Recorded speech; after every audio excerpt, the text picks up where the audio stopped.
dia, irmãos e irmãs. Nesta manhã de domingo, estamos dando início ao nosso estudo bíblico de escola dominical. E nós estamos felizes por mais uma semana, Deus nos permitir estarmos aqui ministrando a sua palavra. Sejam todos e todas muito bem-vindos. E hoje nós vamos ter um tema muito interessante.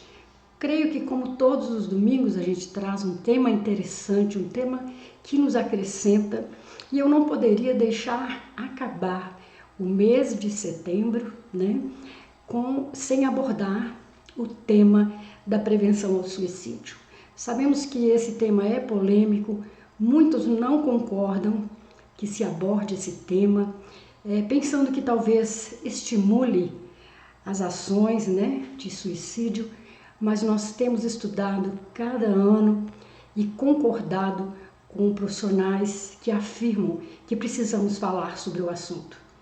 Infelizmente, nós temos em nossas famílias casos que nos levam a conversar, a refletir sobre este tema tão importante, que é o Setembro Amarelo, o mês da prevenção ao suicídio. O que nós cristãos temos a ver com isso? O que nós cristãos temos para dizer sobre isso? É muito interessante nós refletirmos a respeito. Portanto, se você tem alguma restrição a esse tema, eu peço que neste domingo você tenha um pouquinho de tolerância para que nós possamos refletir juntos, E quem sabe depois você possa me mandar uma mensagem dizendo a sua opinião, o que você gostou, o que você não gostou, o que você achou que foi dito, que não deveria ter sido dito. Eu gostaria muito de te ouvir também a esse respeito. Mas eu te peço um pouco de paciência, um pouco de tolerância para nós passarmos juntos alguns minutos aqui na presença de Deus para refletirmos a respeito.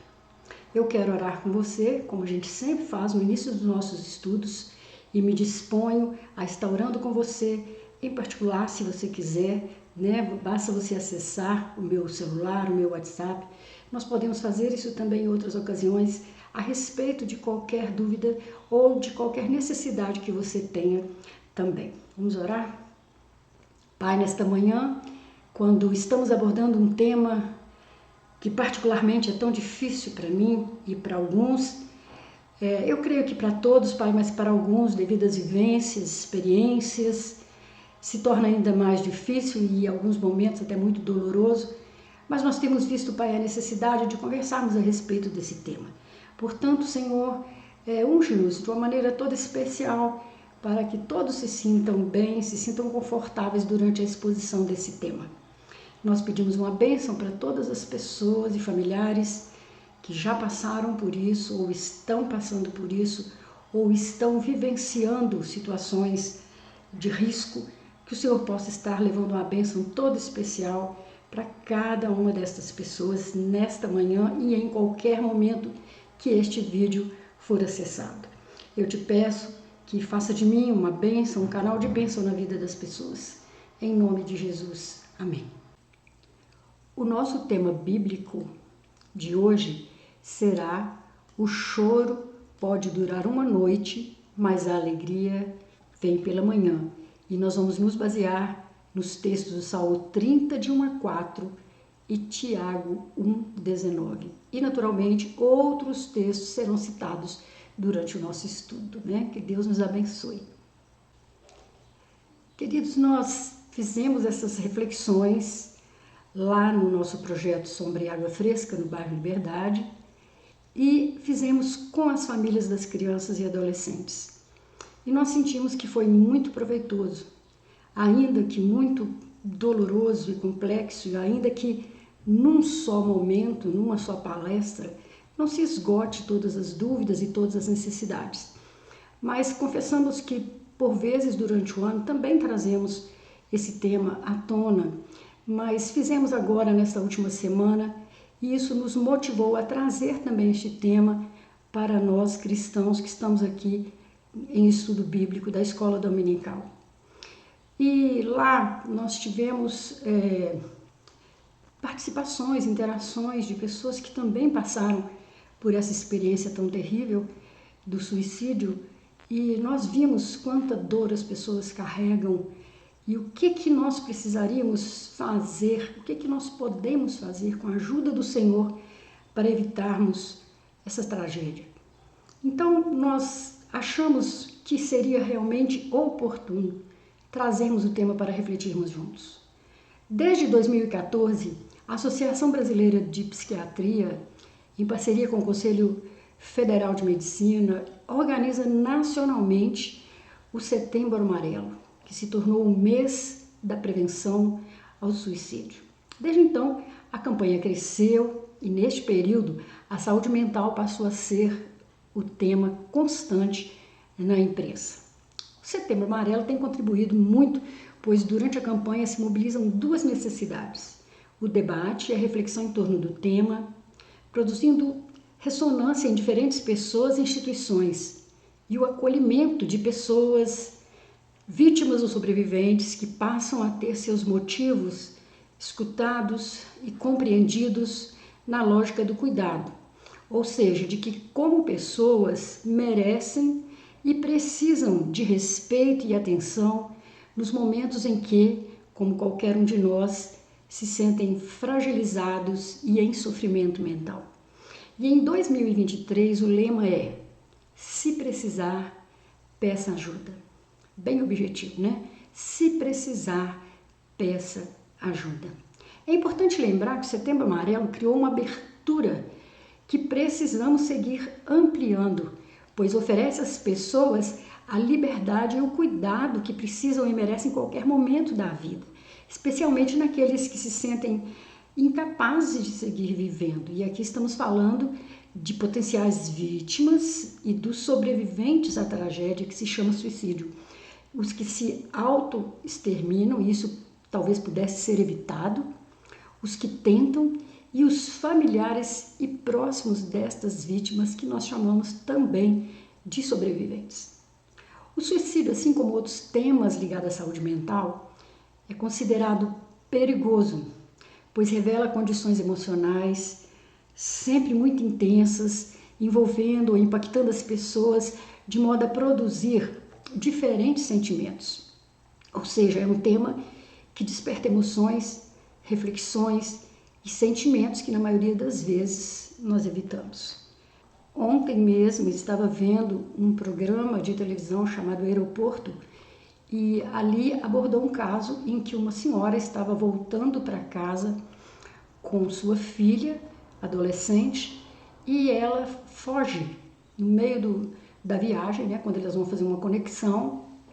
Essa adolescente some dentro do aeroporto e todas as câmeras começam a procurá-la e a mãe confessa que essa menina, esta adolescente, já tinha tentado suicídio 3 vezes e eles estavam voltando do enterro do pai desta menina e esse foi um gatilho que desencadeou nova crise e essa adolescente em crise, então, aparentemente estava tentando fugir do aeroporto. Então, que situações difíceis, quanto sofrimento as pessoas estão passando, suas famílias estão passando.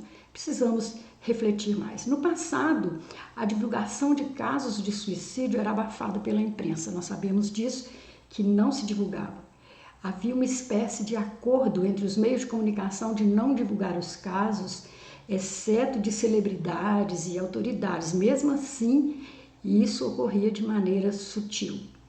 Mas com as campanhas do Setembro Amarelo, essa realidade está mudando, já que é o mês em que todos os segmentos abordam o tema. A organização observou a necessidade de desenvolver uma estratégia que abordasse o tema sem o tabu envolvido, fomentando a informação e a conscientização.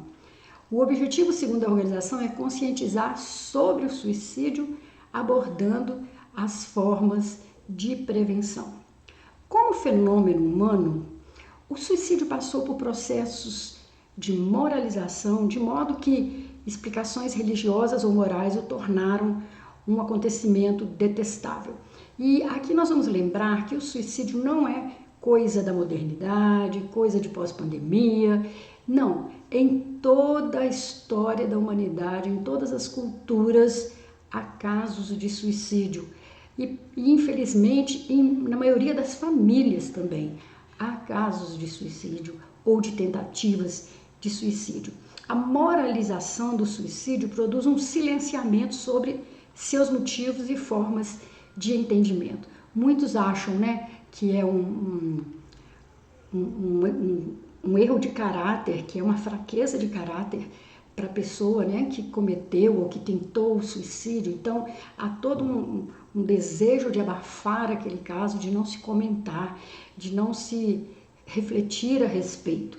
Outro processo social é a patologização, ou seja, a passagem para um atributo doentio e que por isso necessariamente precisa ser combatido como uma doença. Num outro lance histórico, o suicídio passou a ser entendido como um desvio das formas do ser humano, desumanizou-se de tal modo que não se pode falar, publicar ou discutir sobre o assunto. Esses processos que envolvem o suicídio produziram, por um lado, um silenciamento compactuado pelas pessoas e instituições. Silenciam-se também as explicações e os motivos pelos quais tantas pessoas pensam ou cometem o suicídio. Em outras palavras, a moralização, a patologização do suicídio produz uma esquiva social sobre o tema e por isso silencia as histórias, na maioria das vezes, de intenso sofrimento das pessoas que vivenciam o fenômeno em sua forma mais dolorosa, que é a do sofrimento mental. Interessante, né, irmãos, que muitas vezes há casos repetidos na mesma família e mesmo assim todos silenciam sobre o assunto e não conversam a respeito. Graças a Deus que esses profissionais estão quebrando esse tabu. É preciso conversar a respeito. É preciso identificar as causas de tanto sofrimento que levam a pessoa a acabar com a própria vida. Nós pensamos que as pessoas externam isso muito facilmente, mas não é verdade. Muitas vezes as pessoas carregam um estigma tão grande que disfarçam o tempo todo. Por isso que a maioria das vezes, quando vem a notícia de um suicídio, todos ficam surpresos. Que a pessoa estava tão bem, ou a pessoa estava numa festa, ou a pessoa estava feliz, aparentemente, né? Mas na verdade ela calava os seus sentimentos, né? Silenciava sobre a sua dor, sobre aquilo que sentia, e se torna então uma grande surpresa para as pessoas que ficaram, né? Ao ver que uma pessoa muitas vezes tão jovem acaba com a sua própria vida sem nenhum motivo aparente.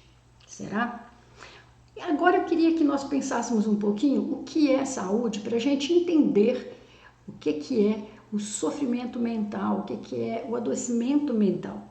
Nessa época de pós-pandemia, a gente pensava, quando estava no confinamento, naquele momento terrível, que a humanidade sairia melhor dessa experiência, sairia mais humana, sairia mais sensível às necessidades dos outros.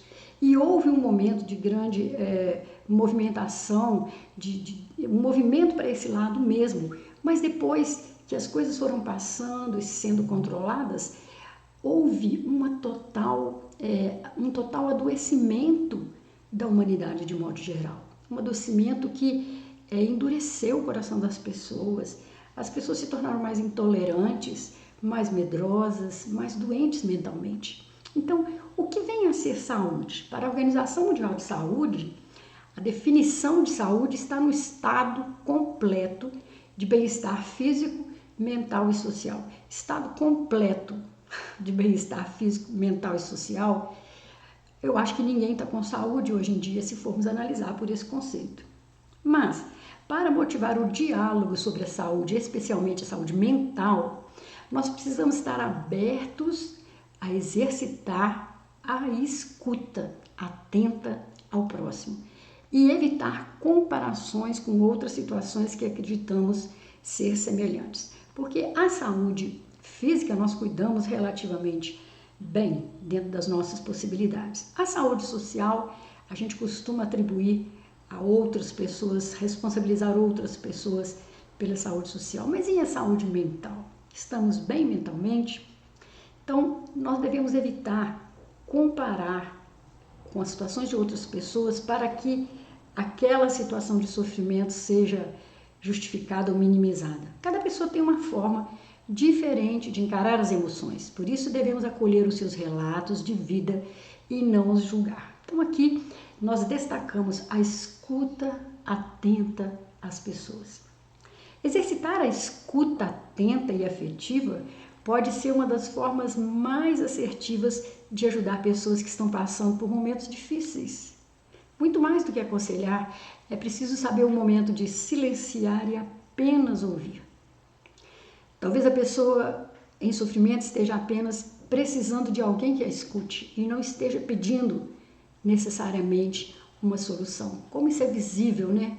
Entre os grupos de convivência, como nós que convivemos lá com crianças, adolescentes, famílias de crianças e adolescentes, jovens. Na verdade, estamos num momento de extrema necessidade de ser ouvido, né? E poucas pessoas com disposição para isso. Acaba que a gente tem que pagar alguém para nos ouvir.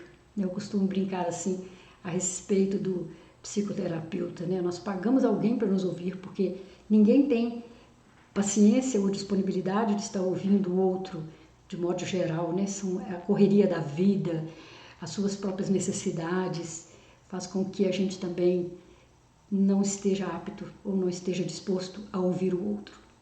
Se um colega de trabalho ou alguém próximo reclama de alterações no sono, anda desanimado, se recusa a participar de atividades que antes gostava de fazer ou tem expressado sentimentos mais negativos, pode ser sinal de que ele está passando por algum tipo de sofrimento. Os sintomas que também incluem perda de peso ou ganho de peso, um semblante entristecido, pensamentos de morte ou suicídio, entre outros, são comuns em algo chamado depressão. Um dos tipos mais prevalentes de sofrimento mental no mundo, de acordo com a Organização Mundial de Saúde. Então, nós precisamos, primeiramente, estar atento ao outro, prestar atenção nas pessoas, para perceber mudanças. É o primeiro passo para ajudar alguém a lidar com o sofrimento mental. Preste atenção, a pessoa está diferente, a pessoa está mudando, a pessoa está emagrecendo, engordando sem mais nem menos, está tendo falas que demonstram que a pessoa está querendo acabar com a própria vida, não quer mais viver. Esse é o primeiro passo, estar atento. E o segundo é estar aberto e ter disposição emocional para acolher e ouvir. No primeiro momento é tentar escutar e se colocar à disposição da pessoa para que ela se sinta confortável. Orienta o professor do Departamento de Saúde Mental da UFMG, Humberto Correia. Olha, esse aqui é muito interessante, você estar aberto e ter disposição emocional para acolher e ouvir. Às vezes nós nos sentimos tão despreparados para isso que nós nos recusamos até a acolher, porque o que eu vou fazer, o que eu vou falar, eu não sei o que dizer. Mas às vezes tudo que a pessoa que está entrando numa depressão, ou está em depressão, ou está em sofrimento mental precisa, é abrir o coração, né? E você ouvir e ter um abraço para dar. Muitas vezes você não sabe o que dizer e vai confessar isso, eu não sei como te ajudar, mas eu estou aqui para te ouvir. A depressão é hoje um dos acometimentos psíquicos mais graves e principal causa de autoextermínio. Dificilmente quem passa por algum tipo de sofrimento mental irá enxergar que a vida é linda. Além disso, a gente costuma falar, você precisa sair mais, você precisa ir a festas, viagens, mas cenários de alegrias, festas e viagens podem ser mais prejudiciais do que benéficos. Esse tipo de aconselhamento não vão cair bem, não serão aceitos por quem está passando por um momento desse. A pessoa pode se sentir mais incapaz, porque ela vai conviver com pessoas que estão em outro nível de equilíbrio. Com isso, pode se sentir pior, explica o psicólogo do Núcleo de Apoio Psicopedagógico aos Estudantes da Faculdade de Medicina, Gilmar Fidelis. Então, se você fala, não vão sair comigo, você está muito dentro de casa, vamos para uma festa, esse não é o conselho ideal, porque ao chegar lá a pessoa, nossa, todos estão bem, eu estou péssimo, né? Talvez vai trazer ainda mais frustração. Mas no mês de Setembro Amarelo, mês que alerta para a importância da prevenção ao suicídio, tem umas frases que a gente tem ouvido muito. Olha, depressão não é frescura, não é mimimi, não é fraqueza. Tá, isso tem circulado muito nas redes sociais. O intuito é combater o tabu que ainda existe sobre o sofrimento mental. Encarar a depressão, transtornos de ansiedade, entre outros sofrimentos psíquicos, como algo que não merece atenção ou simplesmente não existe, cria barreiras ainda mais difíceis de serem vencidas do que o próprio sofrimento. Por isso, especialistas alertam para a importância de eliminar estigmas e estar atento aos que sofrem. Um simples acolhimento, com a escuta verdadeira do outro, pode fazer toda a diferença. Sofrimento mental, escutar, faz toda a diferença. Não se preocupe em falar e apontar caminhos e soluções. Escutar faz toda a diferença. Então vamos passar aqui algumas orientações sobre como acolher aquele que está em sofrimento intenso. Para o acolhimento, a gente precisa conhecer algumas dicas, né? É muito importante você pesquisar, conhecer, ler a respeito, para poder ser útil para alguém. Primeira coisa, não fazer comparações é uma delas. Eu citei bem de leve ali atrás, né? Tem gente que fala para o outro que está sofrendo, olha como você está bem melhor do que a fulana. Não deveria estar assim. Você está melhor que seu irmão, você foi mais bem sucedido, seus meninos já estão formando. Não fazer comparações. Quando a gente faz isso, acaba desconsiderando o universo psíquico, desconsiderando o universo interno daquela pessoa. A dimensão pessoal e existencial do sofrimento psíquico não está ancorada apenas no cenário externo. Esse professor da UFMG, Gilmar Fidelis, volta a afirmar. Não é o que está em volta que torna a pessoa feliz ou infeliz, é algo que está se passando dentro dela. Diante disso, o que falar? É importante perguntar como pode ajudar. Perguntar verdadeiramente como a pessoa está, ser interativo com ela e tentar fazer uma rede de conexões no entorno dela, orienta o especialista. Então, perguntar, querer verdadeiramente se interessar, querer verdadeiramente saber. Outra dica, estar ao lado da pessoa, apoiando e escutando sem juízo de valor, sem julgamentos. Isso é importante para acompanhar se a pessoa está fazendo tratamentos. O acolhimento, a escuta destituída de juízo de valor, assim como o silêncio inteligente, são importantes para a recuperação da pessoa. Mostrar uma certa disponibilidade também ajuda, mas sem querer solucionar tudo para aquela pessoa, conclui o professor Gilmar mais uma vez. Então, assim, se dispor, mas sabendo, tendo consciência de que você não tem a solução nas suas mãos, de que você é um instrumento de ajuda, mas não significa que você poderá dar a solução, nem queira tentar, porque senão você também adoece. E a experiência que a gente tem tido, mais uma vez estou tomando a liberdade de citar o meu ambiente de trabalho, é sobre a ausência de escuta no meio de jovens e adolescentes. Quanta necessidade eles têm também de serem ouvidos. Mas muitas vezes nós achamos que eles são tão fechados que não vale a pena provocar um diálogo, né? E às vezes os pais e professores até tentam e eles se fecham cada vez mais.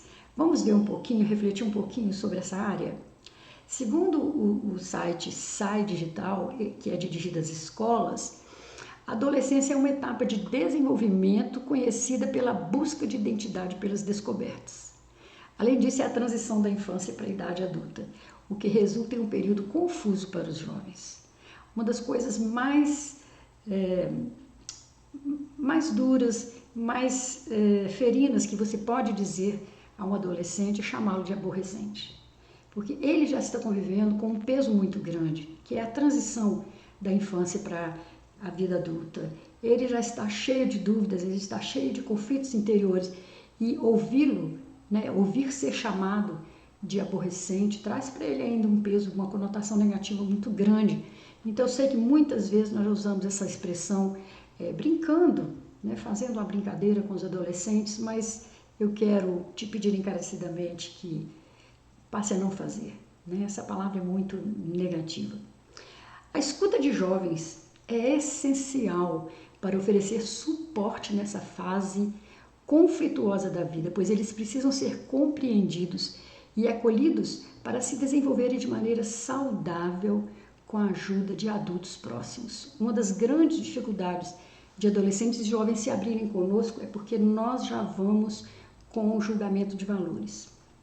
Ele conta uma coisa para nós e os nossos olhos, a nossa expressão já repassa para esse adolescente ou jovem que nós estamos condenando o que ele está nos contando. Então, precisamos ter uma mente aberta e destituída de valores de julgamento para ouvir o que ele tem para contar, para poder entender o que ele está passando. Muitas vezes algo para nós que é tão insignificante, é tão grande, traz tanto conflito para aquele adolescente, seja até mesmo a perda de um animal de estimação, como aquilo dói, né? Ainda mais agora, nesta época em que nós trouxemos o animal de estimação para casa como um membro da família.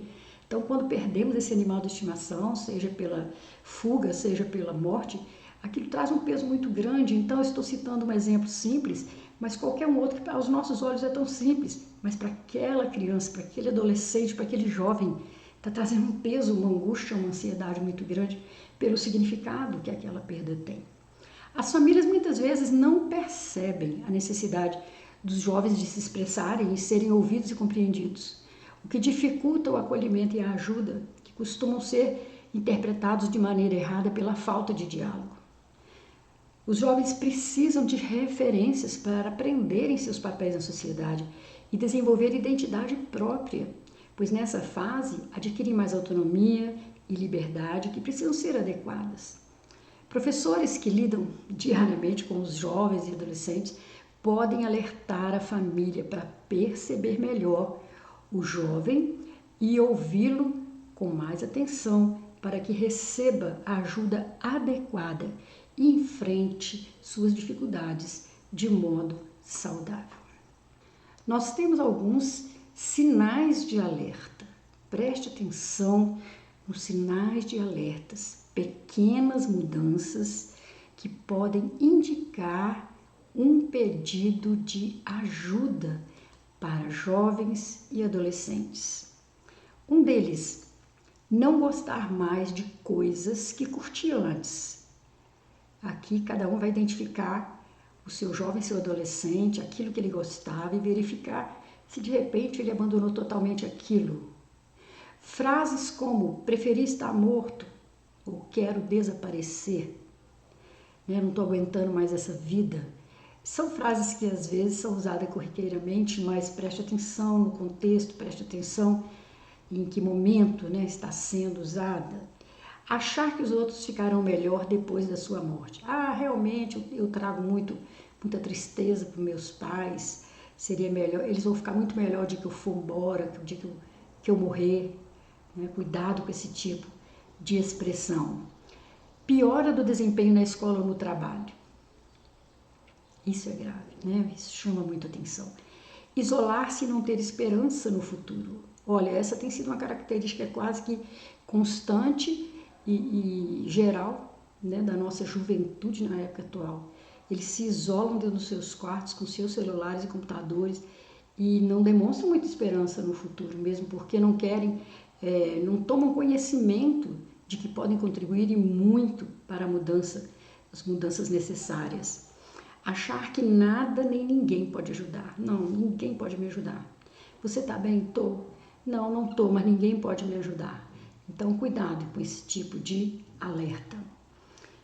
Descuido com a aparência. A pessoa se cuidava, a pessoa se vestia direitinho, começa a não querer tomar banho, a não querer trocar de roupa, a passar o dia inteiro de pijama ou de camisola.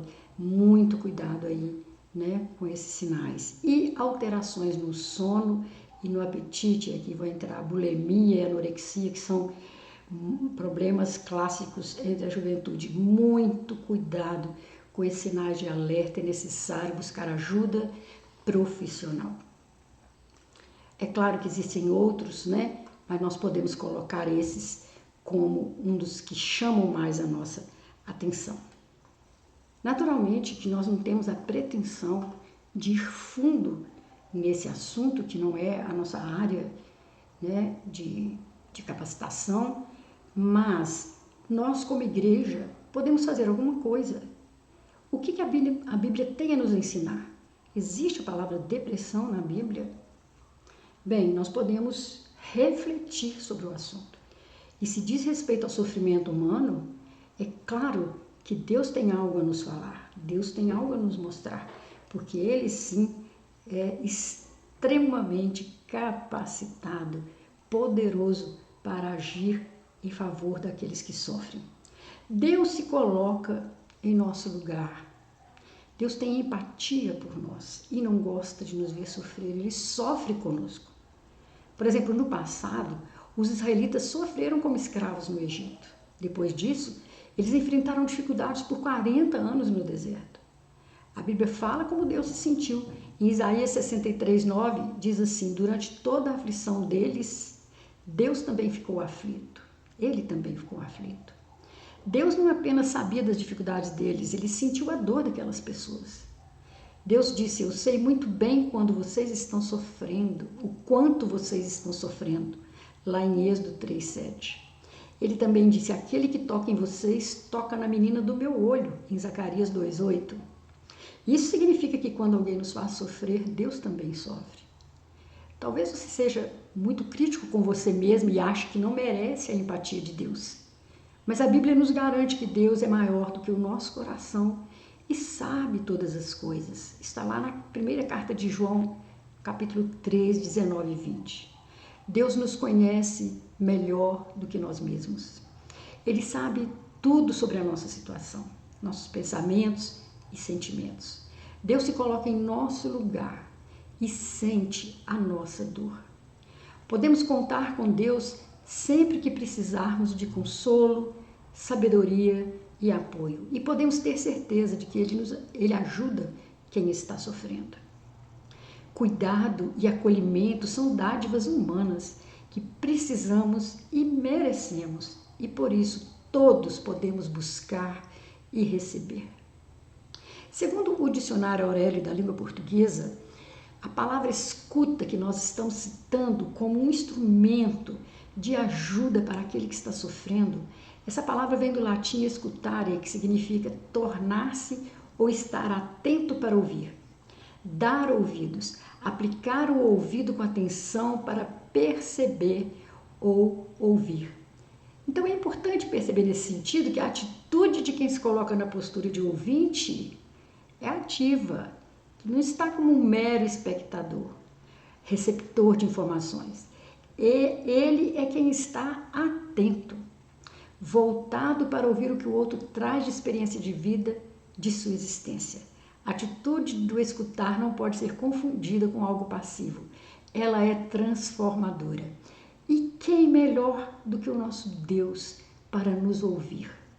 Que coisa boa quando você pode abrir seu coração diante de Deus, porque Ele sim é que tem a escuta mais amorosa para nós que estamos sofrendo.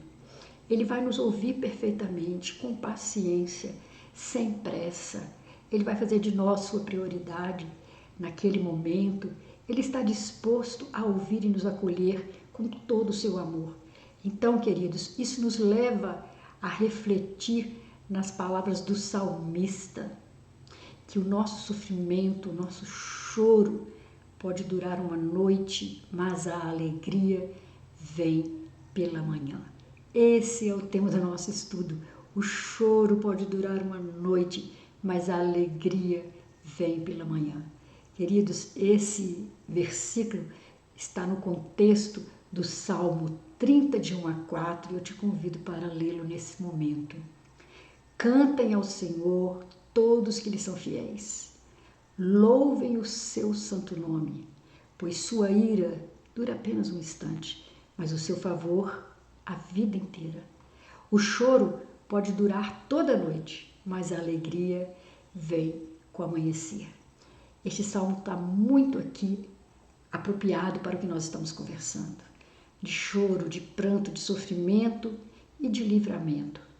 O versículo que diz que o choro pode durar uma noite, mas a alegria vem pela manhã, significa que pelas misericórdias do Senhor, a tristeza não é algo duradouro e definitivo na vida do cristão. O povo de Deus não está imune às angústias, porém o cuidado do Senhor sempre o conduz a um estado de alegria incomparável. O texto bíblico mostra que Davi escreveu essas palavras após ter enfrentado um momento muito difícil na sua vida. Parece que o rei de Israel havia passado por um grande sofrimento que lhe levou a uma experiência de quase morte, talvez por causa de uma enfermidade. Além disso, Davi reconhece que aquele sofrimento havia lhe atingido num momento de orgulho e prosperidade. Por isso relacionou sua dor com o derramamento da ira de Deus sobre ele. Conforme o versículo 5. Contudo, Davi foi restaurado. Pela sua graça infinita, Deus o restaurou. O choro pode durar uma noite. O salmista aplica a palavra choro aqui como sinônimo de dor, tristeza, aflição e angústia. Apesar de não sabermos a exata ocasião e natureza da dor que atingiu Davi, suas palavras soam de forma familiar a todas as pessoas. Independentemente da idade, da nacionalidade, do nível intelectual, da posição social e econômica, todos os seres humanos experimentam o sofrimento de suas vidas. É algo próprio de nós. Perceba que a frase "o choro pode durar uma noite" pode nos ensinar que momentos de dor e pranto podem chegar em nossas vidas e parecer uma noite eterna. Mas a alegria vem pela manhã. Quando o salmista diz que o choro pode durar uma noite, ele usa uma expressão hebraica que sugere a visita de alguém para pernoitar. Em outras palavras, é como se ele dissesse, ao fim da tarde, no início do anoitecer, o choro pode chegar para passar uma noite. Uma das causas do choro é o pecado. Todos nós somos pecadores, mas há outras dores trazendo muito choro ao ser humano. E muitas vezes ele não vê saída, não tem esperança que um novo dia vai raiar e simplesmente chega ao extremo de acabar com a própria vida. E aqui nós temos inclusive exemplos bíblicos de pessoas, que não viram saída para os seus problemas, como foi o caso de Saul, que acabou com a sua própria vida, o caso de Judas depois da traição de Jesus e outros exemplos bíblicos. Mas é interessante perceber que o salmista faz questão de enfatizar que a visita do choro é realmente passageira. O choro dura apenas uma noite, não mais do que isso. Naturalmente que é uma linguagem poética, figurada, e a duração desta noite vai depender da dor que cada um atravessa. Mas o salmista diz que ao amanhecer, porém, vem a alegria. A expressão alegria vem pela manhã no original transmite o sentido de que o choro que se escuta à noite, pela manhã dá lugar a um brado de alegria. É notável como o amanhecer é usado na Bíblia como figura de uma renovação, de um começo. A palavra de Deus diz que a cada manhã as misericórdias do Senhor se renovam para nós, lá em Lamentações 3, 22, 23. É realmente frequente o testemunho bíblico de que o auxílio de Deus vem desde o romper da manhã, conforme esse salmo cita, O conceito de que o choro pode durar uma noite, mas a alegria vem pela manhã, também é amplamente desenvolvido no Novo Testamento. O próprio Jesus explicou a seus discípulos que eles sentiriam tristeza e chorariam, mas Deus haveria de converter essa tristeza em alegria, conforme você pode ler lá em João 16, 20 e 22. O choro da noite jamais vencerá a alegria da manhã. Sem dúvida, a maior razão e fundamento da alegria do cristão ressurgiu também numa maravilhosa manhã. Como diz Warren Wiersbe, a ressurreição de Jesus Cristo foi a aurora de um novo dia para todos que creem nele. Mateus 28, 1. Cristo é o verdadeiro motivo pelo qual a ira de Deus não repousa sobre nós eternamente. Por causa do seu sacrifício perfeito na cruz, hoje temos paz com Deus e desfrutamos do seu favor por toda a vida. Aleluia! Deus é bom em todo tempo. O choro noturno não deve ser uma ocasião para o desespero, mas deve ser uma oportunidade para o aperfeiçoamento da esperança. Conforme ensina o apóstolo Paulo, as tribulações momentâneas que nos sobrevêm produz para nós eterno peso de glória acima de toda comparação. Está lá em 2 Coríntios 4:16. Como a finalidade última das nossas vidas é a glória de Deus, nós devemos render-lhe graças em todas as ocasiões. Por isso, antes de dizer que o choro pode durar uma noite, mas a alegria vem pela manhã, o salmista conclama o povo à adoração. Cantai ao Senhor, vós que sois seus santos, e dai graças ao seu santo nome, conforme o Salmo 30, no versículo 3 está dizendo. Aqui ele se refere ao nosso relacionamento contínuo com Deus.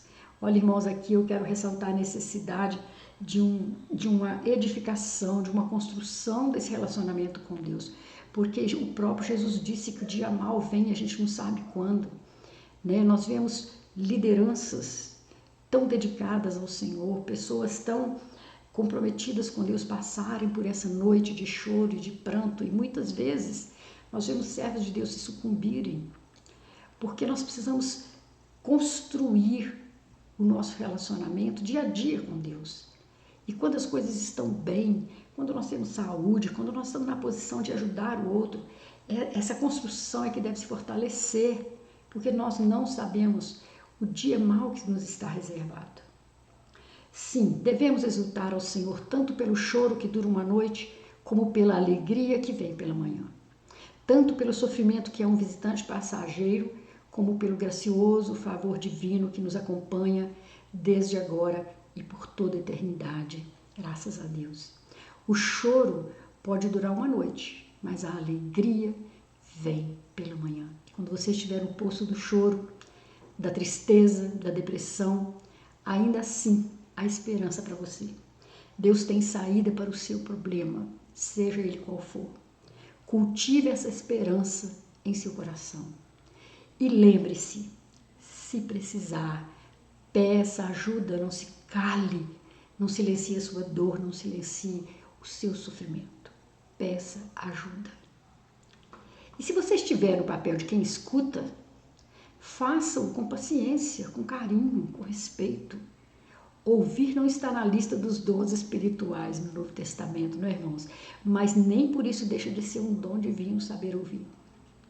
E ainda assim a palavra do Senhor diz, lá em Tiago 1,19, entendam isso, meus amados irmãos, estejam todos prontos para ouvir. Vou repetir, estejam todos prontos para ouvir, mas não se apressem em falar, nem em se irar.